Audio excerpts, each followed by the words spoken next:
Mariing pinabulaanan ng Philippine National Police na may assassination attempt laban sa isang party list nominee na si Legion de la Cruz.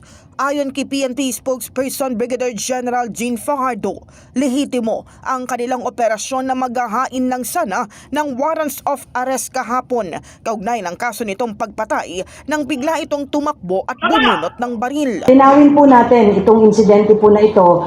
This involves the service of warrants of arrest. Dalawa po yung warrants of arrest for murder po nitong si De La Cruz po. Nung isa-serve po yung warrant of arrest po sa kanya ay tumakbo po ito, bumunot po ng baril at sumakay po sa kanyang sasakyan at hinabol po ng ating mga kapulisan. Sa pagtakas nito gamit ang sasakyan, 4 na sasakyan umano ang nabangga nito at isa pang motorsiklo. Isang pulis din ang nabalian ng pelvic bone na patuloy pang nagpapagaling. Back on the contrary, siya pa po ang namutok at siya pa po ang nanagasa at ang pulis natin na nasagasaan ayan po, naka-confine po. May fractured po siya sa pelvic dahil siya po ay binangga.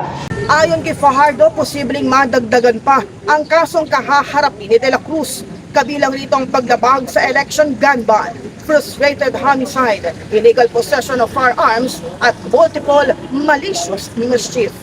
Maliban po dun sa warrant of arrest ay patong-patong po na kaso ang isasampa natin sa kanya, including po yung violation po ng gun ban po, yung illegal possession of firearms at saka malicious mischief because dun sa mga nasagasaan at nasirang mga sasakyan. In the heart of changing lives, ito si Brigada Kath Austria ng 105.1 Brigada News sa FAM Manila, The Music and News Authority.